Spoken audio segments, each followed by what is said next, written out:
So welcome back everyone, my name is sine Ghosh. चलिए शुरू करते हैं आज का एनालिसिस, जहाँ पे स्टडी करने वाले कि मंडे के दिन निफ्टी प्लस बैंक निफ्टी में क्या ट्रेड प्लान हो सकता है, डिटेल में डिस्कशन करेंगे।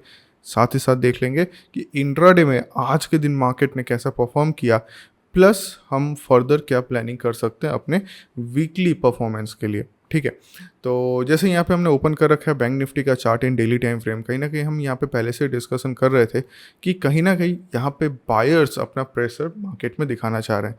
मार्केट स्लो एंड स्टडी ऊपर जा रहा है, और आज का जो मार्केट था बहुत अच्छा परफॉर्म किया बैंक निफ्टी में। हाँ, लास्ट में क्लोजिंग भले नीचे आया, बट सुबह से एकदम ऑलमोस्ट 230 तक बुलिश मोमेंटम हमें देखने को मिला मार्केट में। It was a overall good market, but just because of monthly expiry in Nifty market थोड़ा सा ज़्यादा वॉलेटाइल हो गया लास्ट की तरफ में।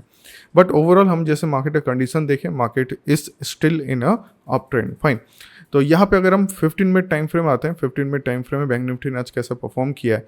तो 15 मिनट टाइम फ्रेम जैसे हमने कल डिस्कस किया था कि अगर 47,000 लेवल ब्रेक होता है या ये रेजिस्टेंस लेवल प्रॉपर्ली ब्रेक होता है तो बिगर मोमेंटम अपसाइड में देखने को मिल सकता है। तो ये सुबह भी मैंने डिस्कस किया था। अगर आपको याद हो, हमारा टेलीग्राम चैनल भी है इन्वेस्टमेंट ट्रेडर्स, अगर आपने ज्वाइन नहीं किया है तो प्लीज़ ज्वाइन कर लेना, क्योंकि यहाँ पे सुबह सुबह हमने ऑलरेडी पोस्ट कर दिया था। अगर मैं टाइम बताऊँ 9:40 के आसपास मैंने पोस्ट कर दिया था कि आज मार्केट का व्यू क्या चल रहा है।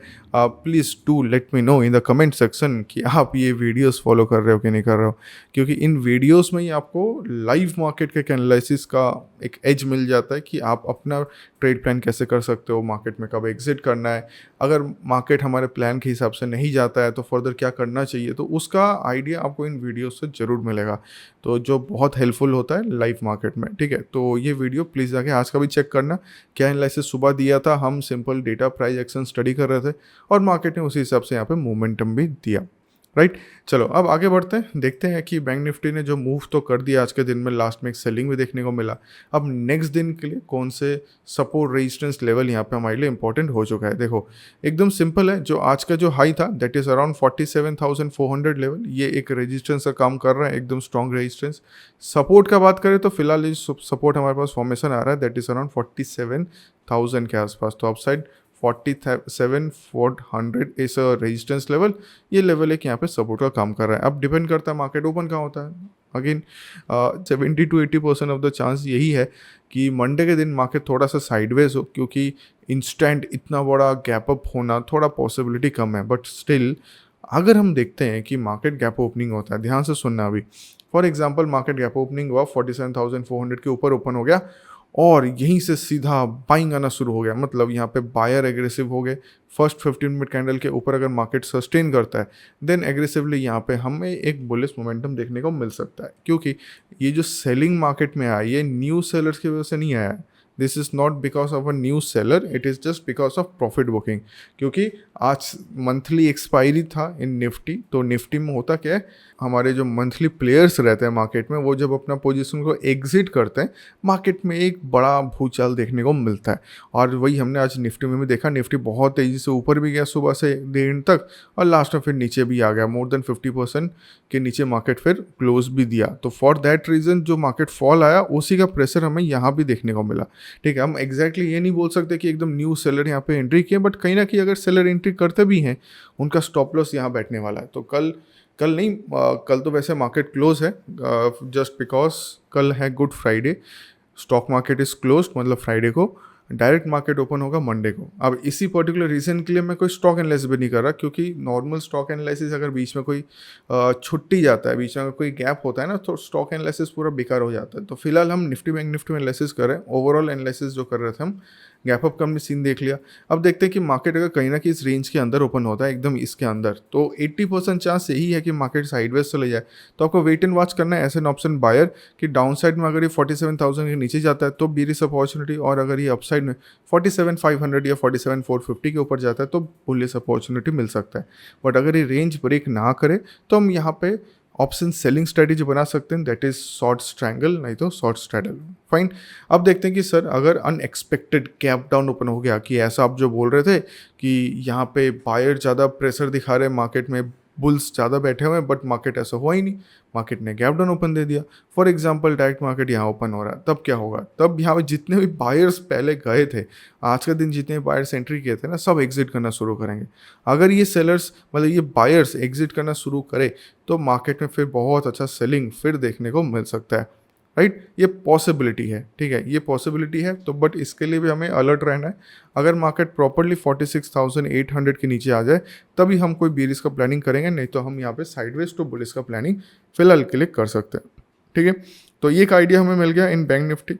अब क्विकली एक बार निफ्टी को देख लेते हैं कि निफ्टी का डेली कैंडल कैसा चल रहा है, डेली टाइम फ्रेम में कैसे परफॉर्म कर रहा है और क्या हम नेक्स्ट दिन के लिए प्लानिंग कर सकते हैं। देखो, हमने यहाँ पे पहले डिस्कस कर लिया था कि मार्केट एक फिक ब्रेकआउट देके आपको फंसा सकता है। अगेन यहाँ पे जाके मार्केट ने inverted head and shoulder pattern बनाया, जो हमने कल भी डिस्कस किया था, और बहुत अच्छा, मतलब बहुत अच्छा इन द सेंस जितने भी टारगेट पॉसिबल थे मार्केट में, सारे टारगेट कंप्लीट करके फिर मार्केट ने थोड़ा नीचे की तरफ क्लोजिंग कर दिया। अब आप लोगों से अगला क्वेश्चन है, जो हर बार कोई ना कोई क्वेश्चन आपको पूछता हूँ मैं, अगला क्वेश्चन यही है कि यहाँ पे कौन सा कैंडल देखने को मिल रहा है हमें। What is this candlestick called? ये सिंगल कैंडलस्टिक पैटर्न है, और अगर आप ध्यान से देखो तो रेजिस्टेंस के आसपास ये कैंडलस्टिक पैटर्न फॉर्म हुआ है। अब as per this candlestick pattern do let me know in the comment section कि मार्केट नॉर्मली बुलिश मोमेंटम देता है ना बीरिश मोमेंटम देता है। इट्स नॉट नेसेसरी जो इसका एग्जैक्ट प्रॉपर्टी है वैसे ही मार्केट मूव करे, बट आपको नॉलेज के हिसाब से पता होना चाहिए जब भी कैंडलस्टिक आता है किस हिसाब से मूवमेंट देता है।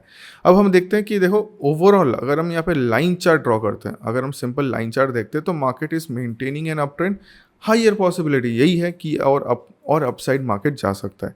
अगर हम कैंडलस्टिक चार्ट हिसाब से आते हैं, 15 मिनट टाइम फ्रेम में आते हैं, अगर आज का टोटल मोमेंटम अगर मार्केट में चेक करें तो हुआ क्या, जैसे ये 22,200 के लेवल ब्रेक किया जो हमारा कल के लिए एक रेजिस्टेंस लेवल था, और सुबह सुबह आपके साथ मैंने डिस्कस कर लिया था जब मार्केट ऑलरेडी इस लेवल के आसपास चल रहा था, तो मैं डिस्कस किया ही था कि अगर 22,250 को मार्केट जाता है तो मोस्ट पॉसिबल चांस है 300 और उसके ऊपर ही मार्केट जाएगा।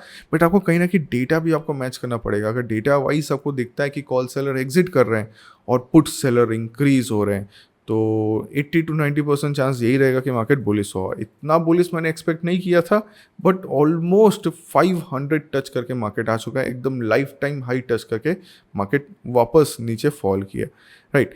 तो ये जो फॉलिंग है this is just because of, हम ये नहीं बोल सकते कि न्यू सेलर्स एंट्री की है। यहाँ पे जो नॉर्मली मंथली प्लेयर्स रहते हैं, जो मंथली ऑप्शन सेलिंग करते हैं, मंथली पोजीशन बनाते हैं, तो वो यहाँ पे एग्जिट करते हैं, तो फॉर दैट रीज़न हमें यहाँ पे एक सेलिंग देखने को मिला है। अब अगर हम यहाँ पे एनालिसिस करें ओवरऑल तो यहाँ पे हमें क्या देखने को मिल रहा है, थोड़ा सा हम वापस आएंगे चार्ट में, एक ट्रेंड लाइन बनाने का कोशिश करेंगे मार्केट के आसपास, लो से लो टच करेंगे दिस, यस, यहाँ पे एक ट्रेंड लाइन है फिलहाल, और साथ ही साथ ये सपोर्ट लेवल भी है, ओके। और अगर यहाँ पे सपोर्ट रेजिस्टेंस देखें तो मंडे के लिए कौन सा लेवल इंपॉर्टेंट हो सकता है उसके बारे में डिस्कस करेंगे। अप साइड में जो लेवल है एकदम सिंपल 22,500 लेवल है जो रेजिस्टेंस का काम कर सकता है। डाउन साइड में 22,250 लेवल है जो सपोर्ट का काम कर सकता है। तो जस्ट हमें ये ऑब्जर्व करना है कि मार्केट कौन सा लेवल ब्रेक करता है फर्स्ट टाइम में। देखो, तीन टाइप का ओपनिंग मार्केट में हो सकता है, गैप अप, साइडवेज और गैप डाउन। फॉर एग्जांपल देखो, क्लोजिंग कहाँ दिया है 350 के आसपास, तो मतलब 150 पॉइंट भी अगर गैप ओपनिंग दे दिया, मतलब कहीं ना कहीं यहाँ पे 80 to 90% चांस है कि मार्केट फॉल कर सकता है। तो आपको फर्स्ट 15 मिनट कैंडल देखना है, अगर उसके नीचे मार्केट सस्टेन करे तो इंट्राडे के लिए हमें अच्छा खासा मतलब 100 to 150 पॉइंट का मोमेंटम डाउन साइड में देखने को मिल सकता है। तो उस हिसाब से हम अपने यहाँ पे बेयरिश ट्रेड प्लान भी कर सकते हैं। हमें एग्रेसिवली बुलिश तभी जाना है अगर मार्केट प्रॉपरली 22,500 के ऊपर सस्टेन करे, तो जब तक इसके ऊपर नहीं जाता हम एग्रेसिवली बुलिश प्लानिंग नहीं कर सकते, राइट। ये तो था गैप अप का सीन। अब देखते हैं कि सर अगर कहीं ना कहीं मार्केट इस रेंज के अंदर ओपन होता है तब क्या करना है। अगर देखो, अगर मार्केट इस रेंज के अंदर ओपन होता है 80% चांस है कि मार्केट साइडवेज जाएगा, तो एस एन ऑप्शन सेलर आप यहाँ पे अपना स्ट्रेटेजी यूज कर सकते हो, दैट इज शॉर्ट स्ट्रैंगल, नहीं तो शॉर्ट स्ट्रैडल, ठीक है। अब ये तो हो गया साइडवेज का। अब साइडवेज में अगेन मोमेंटम जो मिलने का पॉसिबिलिटी है that is above this level and below this level, that is around 22,250। अगर 250 के नीचे सस्टेन कर जाए तब बेयरिश अपॉर्चुनिटी मिल सकता है। अब एक्सपेक्ट करते हैं कि सर गैप अप और साइडवेज ओपन ना हो कि अगर मार्केट सीधा गैप डाउन ओपन हो गया, कहीं ना कहीं अगर मार्केट यहाँ ओपन होता है 22,200 180 के आसपास, तो ये लेवल एक रेजिस्टेंस का काम कर सकता है, नीचे की तरफ जो लेवल है वो सपोर्ट का काम कर सकता है। तो अगेन मार्केट यहाँ पे साइडवेज का भी सिनेरियो दे सकता है। तो उस हिसाब से आप अपना यहाँ पे बुलिश या बेरिश अपॉर्चुनिटी देख सकते हो। नहीं तो option selling is a best case scenario, आपको ऑप्शन सेलिंग के हिसाब से यहाँ पे इंट्राडे में शॉर्ट स्ट्रैडल नहीं तो शॉर्ट स्ट्रैंगल बनाने को मिल जाएगा। और कोशिश करूंगा कि अगर वीकली पॉसिबल हो, नेक्स्ट मंडे को पॉसिबल हो, तो यहाँ पे जो हमारे टेलीग्राम चैनल है फिर कोई वीडियो बना के दो। अब ये जो वीडियो है दिस इज़ नॉट ऑलवेज, मैं हमेशा इसको वीडियो को नहीं बनाता, जब जब मुझे टाइम मिलता है। इस वीक में आई थिंक मैंने रोज़ ही बना रहा हूँ, नेक्स्ट वीक में कोई गारंटी नहीं कि बना पाऊँ, बट सजेस्टेड है आप लोगों को प्लीज़ ज्वाइन करके रखना कि जब मैं बनाता हूँ आई थिंक वो बहुत अच्छा काम कर जाता है और ट्रेडिंग में बहुत ज़्यादा हेल्प करता है। तो प्लीज़ ज्वाइन करके रखना है यहाँ पे, ठीक है। तो यहाँ पे हमने एनालिसिस कर लिया निफ्टी प्लस बैंक निफ्टी को। इवन हम कुछ स्टॉक्स देख लेते हैं जो स्टॉक्स दिए थे हमने या जो स्टॉक एनालिसिस किए थे फॉर टुडे। अब नेक्स्ट दिन के स्टॉक में एनालिसिस नहीं कर रहा, उसके लिए आपको हमारा इंस्टाग्राम ज्वाइन करना पड़ेगा। इंस्टाग्राम में आपको सारे स्टॉक्स मिल जाएंगे। तो जो सबसे पहला स्टॉक था दैट इज हिंडाल्को। ये गैप ओपनिंग के बाद थोड़ा सा नीचे आया, जो लोअर लेवल था इसके नीचे सस्टेन ना करके लास्ट में इसने बाइंग दे दिया। तो अगर हम देखते हैं कि ओवरऑल ट्रेंड वाज बुलिश, तो शायद से यहाँ पे बुलिश अपॉर्चुनिटी मिल सकता था, बट मैं पर्सनली कोई ट्रेड यहाँ पे नहीं लेता।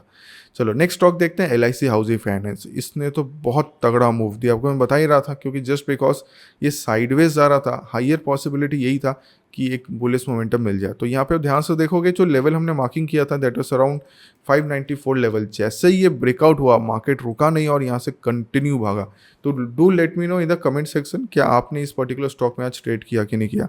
अगला स्टॉक देखेंगे इन्फोसिस। इन्फोसिस ने भी अपना ये जो हाई था, मतलब ये जो सपोर्ट लेवल था, सपोर्ट नहीं बोलूँगा रेजिस्टेंस बोलूँगा, जो मैंने आपको क्या डिस्कस किया था, अगर इसके ऊपर सस्टेन करे तो बुलिश मिलेगा। तो ऊपर गया, नीचे आया सपोर्ट लेके, फिर ऊपर गया, बट अगेन ये ज़्यादा बुलिश नहीं जा पा रहा था, just because the main trend of this stock was in down trend.